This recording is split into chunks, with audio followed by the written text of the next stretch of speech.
Ya, Assalamualaikum warahmatullahi wabarakatuh. Ah, Selamat pagi, salam sejahtera buat kita semua. Izin menyampaikan eh, leader as trainer atau trainer training of trainer untuk bidang tanaman. Terima kasih untuk kawan-kawan yang sudah hadir. Eh, Hari ini saya akan menyampaikan konsep potensi produksi tanaman.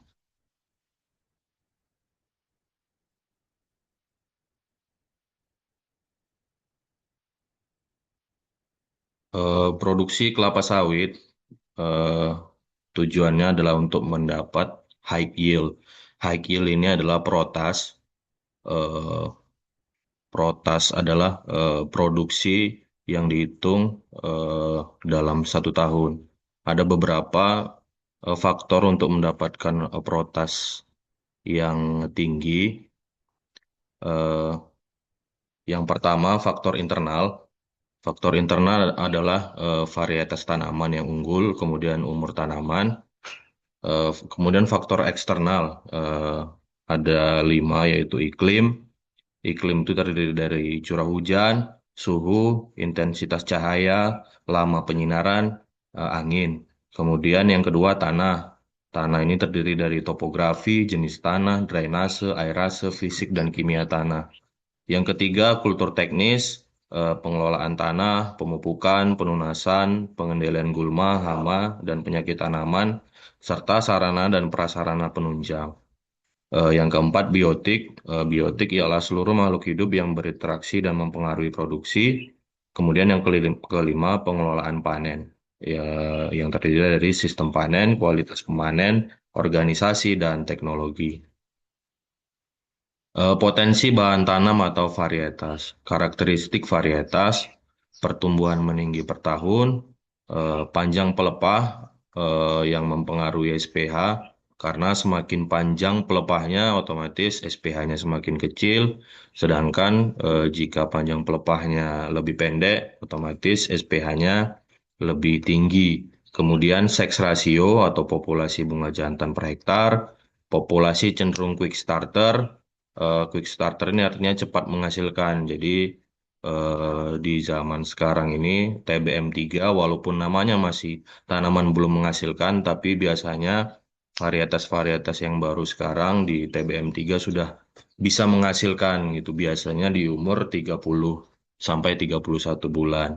Kemudian jumlah tandan dan ukuran tandan tertentu, potensi CPO dan PKO. Potensi umur atau tahun tanam. Umur tanaman mempengaruhi satu dinamika seks rasio, kemudian tinggi tanaman. Tinggi tanaman ini mempengaruhi tingkat kesulitan panen. Semakin tinggi otomatis semakin susah kita panennya. Kemudian panjang pelepah, berat tandan atau berat janjang rata-rata, jumlah tandan per pohon per tahun, ke pengelolaan panen, kriteria matang atau jumlah brondolan, gravitasi atau pengaruh bantingan dan komposisi brondolan, kemudian target basis tugas, luas ancak, panen, dan basis premi. Dan terakhir, tren produksi. Potensi produksi tanaman. Eh, di sini dijelaskan ada rumus tertentu, Y sama dengan A kali B kali C, di mana A adalah jumlah tandan pokok per tahun, B berat tandan rata-rata, C jumlah pokok per hektar atau SPH produktif, dan Y produktivitas atau yield. Yield ini adalah resultante atau hasil dari interaksi komponen produksi yaitu bahan tanaman, faktor lingkungan, dan kultur teknis. Optimasi Y melalui optimasi A, B, C, dan kombinasi ketiganya.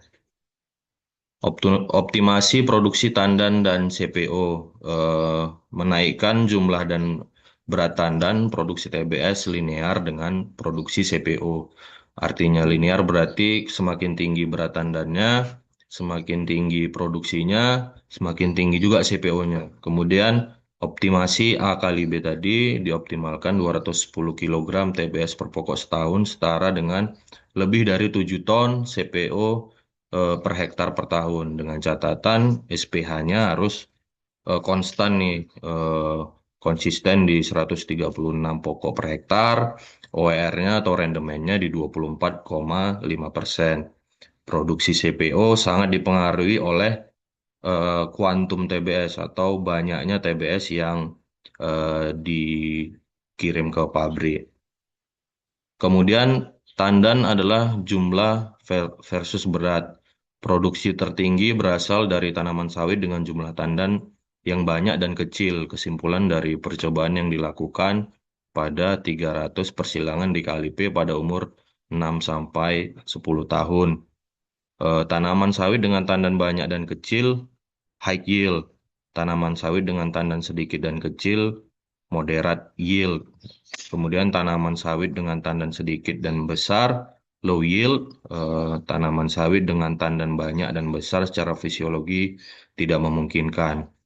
Eh, Memang dari kesimpulan yang ada, jika eh, tandannya banyak tapi kecil, otomatis produksinya tinggi gitu. Tapi tanaman sawit yang tandanya sedikit tapi kecil biasanya eh, moderate yield atau produksinya nggak terlalu tinggi tapi nggak terlalu rendah juga. Tanaman sawit dengan tandanya yang sedikit tapi besar, RBT-nya dia biasanya rendah eh, produksinya, tapi tanaman sawit yang tandanya banyak dan besar itu biasanya jarang karena harus ada yang tetap dikorbankan gitu. Potensi menurut tren kurva, kurva produksi jumlah TBS per pohon per tahun, rata-rata berat tandan, kemudian produktivitas. Tren produksi paling tinggi itu biasanya di umur 4, 5, 6, dan 7 menurut kurva ini kurva siloid biasa namanya. Parameter SPH yang hidden. Ini bisa dilihat produksi potensi produksi berdasarkan kelas tanaman. Dari potensi produksi yang ada bisa disimpulkan bahwasanya terdapat kurva siloid ini, Pak. Ya, Bapak Ibu, pada saat umur TM itu di umur 7 tahun, 8 tahun, 9 tahun, 10 dan 11 tahun ini adalah eh, produksi tertinggi. Dan biasanya semua varietas sawit itu sama dia.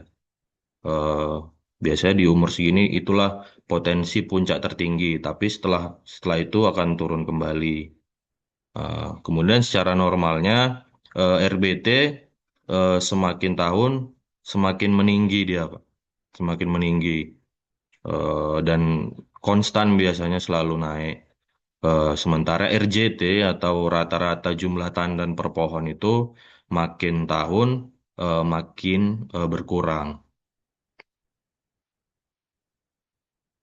Kelompok umur tanaman menghasilkan TM muda umur 4 sampai 7 tahun, kurva sigmoid namanya. Tanaman mulai memasuki masa produksi komersial, produksi akan meningkat setiap tahun menuju puncak. Tinggi tanaman masih rendah, panen mudah, kecenderungan minim bunga jantan, atau seks rasionya tinggi, lebih banyak dia bunga betinanya, karena bunga betina pasti akan jadi buah. Kemudian TM remaja 8 sampai 12 tahun. Kurva diminishing return atau pertambahan menurun. Produksi cenderung meningkat dan stabil atau tinggi, struktur vegetatif optimal atau pelepah kanopi, efisiensi pemanenan baik, kemudian dianjurkan sistem panen curi buah. Kemudian TM dewasa umur 13 sampai 18 tahun, eh, kurva datar atau flat, memasuki masa puncak produksi, peak production, tinggi tanaman mulai meningkat tetapi masih dapat dipanen dengan efisien. Jumlah tenaga, jumlah tegakan optimum mulai berkurang, perawatan dan pemupukan optimal, optimasi produksi. Kemudian TM tua atau 19 sampai 25 tahun, kurva menurun. Produksi mulai menurun secara bertahap, tanaman tinggi, jadi semakin sulit untuk dipanen, biaya pemanen pun tinggi, tanaman biasanya dimasukkan dalam perencanaan replanting atau TU. Strategi dalam penggalian potensi produksi, mempersiapkan dan membentuk tandan. Fase perkembangan tandan bisa dilihat di gambar berikut. Produktivitas tanaman produktivitas tanaman kelapa sawit atau jumlah tandan angkat sangat dipengaruhi oleh faktor lingkungan. Kondisi lingkungan yang tidak optimal pada fase-fase kritis akan menyebabkan penurunan potensi jumlah tandan yang terbentuk dalam garis merah. Eh, Sebetulnya setiap pelepah itu bisa menghasilkan satu bunga atau buah, tapi dalam perkembangannya karena ada faktor-faktor genetis atau lingkungan mengakibatkan eh, tidak semua pelepah bisa muncul bunganya. Membentuk tandan menurut Corley primordia bunga membentuk pada pelepah kurang lebih 40 minus 40 sekitar 2,5 sampai 3 tahun sebelum panen. Terdapat 3 periode kritis yaitu sex determination, pelepah kurang lebih minus 30 kurang minus 10, inflorescence abortion, kurang lebih pelepah 6 sampai 14, bunches failure, kurang lebih pelepah 23 sampai 27. Ketiga periode kritis tersebut harus dijaga dengan memberikan pemenuhan faktor utama bagi pembentukan bunga dan tandan, terutama hara, air, dan kecukupan pelepah untuk fotosintesis. Fruit set sebagai salah satu KPI. Fruit set adalah parameter yang menunjukkan hasil upaya terpadu membentuk dan mempersiapkan buah atau dengan performa bernas. Indikator kinerja terukur dalam pengelolaan potensi produksi. Fruit set ialah jumlah buah hasil penyerbukan atau buah yang sudah jadi dibagi dengan jumlah buah jadi plus buah parthenokarpi kali 100%. Dari gambar dapat dilihat ini kondisi fruit set yang apa namanya kurang dari 25%, artinya banyak buah atau brondolan yang gagal menjadi brondolan. Kemudian ini 25 sampai 25 50%, ini 50 sampai 75%, dan yang paling dicari dan paling bagus yang seperti ini 75 sampai 90%. Artinya bisa dilihat bahwa hampir semuanya dia bernas, artinya brondolannya jadi semua gitu. Dan ini yang kita harapkan selalu. Kemudian fruit set, arti harfiahnya adalah susunan buah di dalam tandan. Bunga sawit tidak gugur meskipun tidak diserbuk atau partenokarpi menunjukkan tingkat keberhasilan atau efektivitas penyerbukan. Fruit set juga dipengaruhi oleh kemampuan tanaman dalam menghasilkan asimilat. Fruit set yang tinggi memberikan potensi kandungan oil content yang tinggi atau minyak yang tinggi. Nilai fruit set yang ideal itu ya lebih dari atau sama dengan 80%. Tandan dengan fruit set rendah, fenomena dengan kompleksitas penyebab permasalahannya. Eh, Salah satu permasalahannya yaitu efektivitas penyerbukan, Bapak Ibu. Efektivitas penyerbukannya adalah sex ratio. Makin rendah sex ratio, makin efektif penyerbukannya. Bunga jantannya lebih banyak. SPKS dan musuh alami, eh, populasi dan agresivitas serangga penyerbuk kelapa sawit. SPKS serangga penyerbuk kelapa sawit, musuh alami serangga penyerbuk Eladobius cameronicus. Iklim atau cuaca dan perlakuan rekayasa, curah hujan, kelembapan, angin, kemarau panjang, kabut asap, aspol atau asisten pollination, hatch and carry,